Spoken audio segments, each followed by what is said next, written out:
G'day. Yeah, it's been a while since I've spoken into this microphone. About a week, or give or take or so. But how you doing? I'm Ash, and in the background we've got some G91 gameplay, and it's not the best gameplay. I just decided that I'd use it for something to talk over. I haven't really been doing videos. I haven't been in the mood for it. I haven't been doing them. I've done a couple of live streams, but I've had a bunch of personal shit come up, and it's thrown me completely off whack. I was planning on increasing the amount of videos I did per week, because I'm chasing that 5,000 subscriber goal that I have set for myself. But I really wanted to talk about why there hasn't been more aircraft videos on the channel. Not specifically about Warthunder, just aviation in general. And I've been playing a lot of Euro Truck Sim, a lot of racing games, a fair few survival games, and coming back to play Warthunder again this week. Playing the G91 heavily, playing the Martlet Mark IV, playing a bunch of other aircraft, I've realised that it's the same. Whenever I come back to the game, it doesn't change. If I take 2 weeks, 3 weeks, 4 weeks, it is still the same. Whether that be slight bug fixes, I could take 3 months off Warthunder, still come back, and realistic battles for aircraft would still be the same. And with all the talk about Gamescom and the announcement of helicopters in the previous 2 weeks, it got me into thinking, and I'm not quite sure how to put this, but do any of you feel like AirRB particularly is on a bit of a decline?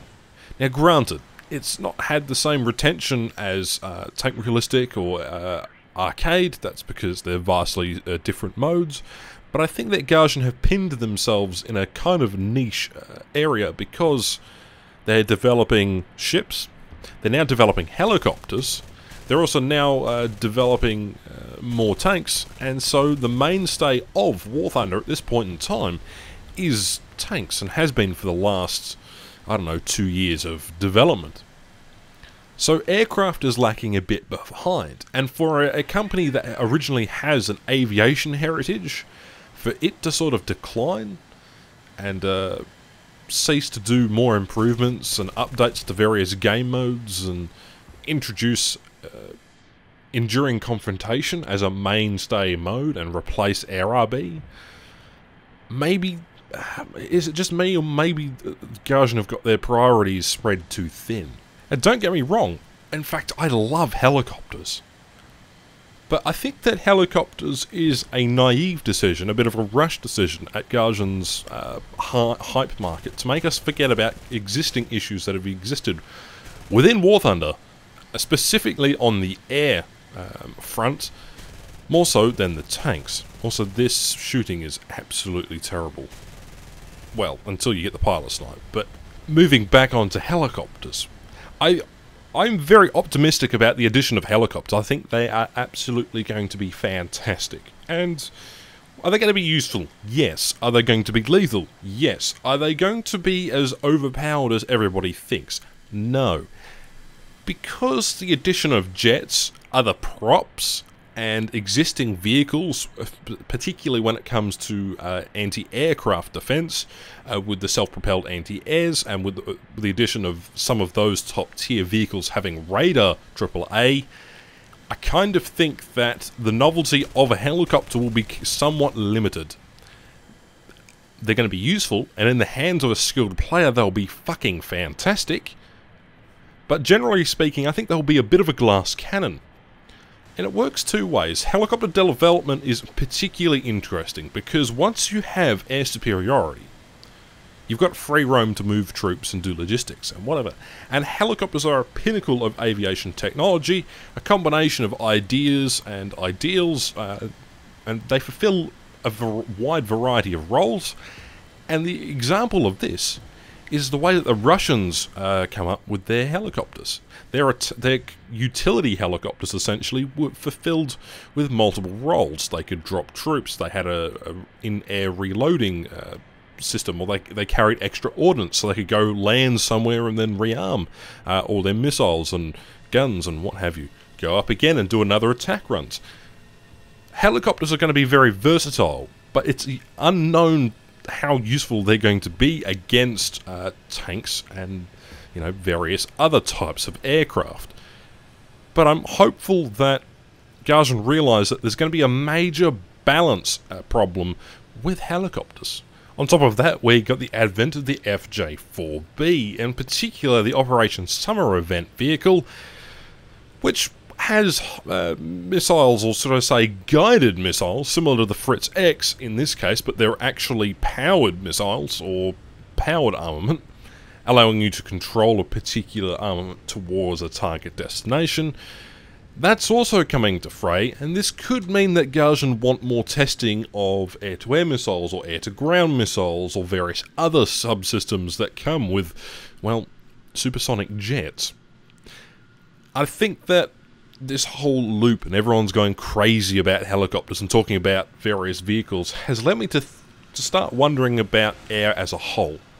What have they got to do to revitalise top tier for jets? I played probably 50-60 matches over the week, playing this particular aircraft and my Hunter and some other French top tier jets, and I came to the conclusion that in order for them to stop the repetitiveness that is Warthunder, with adding new shiny stuff to the table consistently, just sweeping everything under the rug, they need to either change the way that the game works, change the mechanics, introduce some new form of excitement and actual dedication towards objectives within each match. Maybe they have on each map a rotation of series of events that are random. So, say one objective is to attack this base, or attack a train station, or something similar to Isle 2.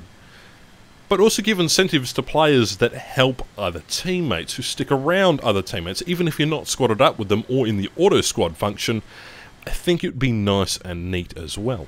What I'm trying to say here is, I hope that they do a rework on air battles as a whole. It gives me a massive pain to know that I'm doing the same thing over and over, which is something I could be doing in a lower tier bracket and getting just as much enjoyment out of. One of the major things that I hate is queuing for 10 to 15 minutes just for an RB match at 9-0, only to find myself flying out for 3 minutes, getting my wing ripped off or getting pilot sniped, getting sent back to the hangar, and I'm having to rinse and repeat and waste my time just to get into a match at top tier.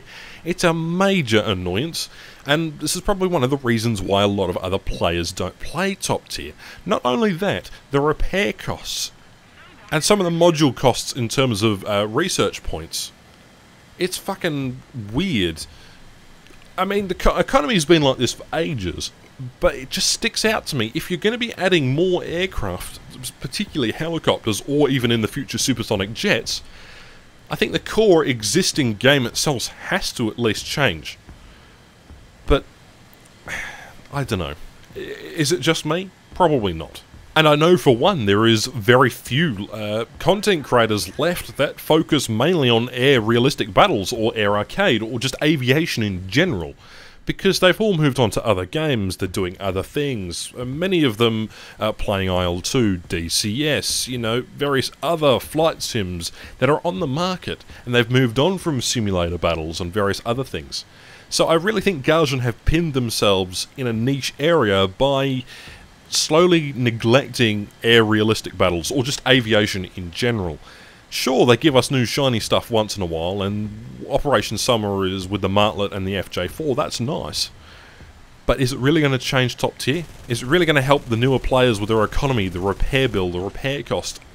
Probably not. And granted, while it's not as bad as what Tanks is, I think Gajan really need to change it up a little bit. But this is not a one-sided story. Let me know what you think about this topic as a whole in the comments below. I know I've sparsely covered various different topics within aviation, but I just hope that it's enough to make people realise that things aren't going to change if we don't speak up about them. Anyway, stay tuned on the channel. There's going to be more videos out and about, particularly about aircraft, and I'm looking forward to the next couple of videos I've got coming. Otherwise, thank you very much to the patrons for supporting the channel. My name's Ash, and I'll catch you in the next one.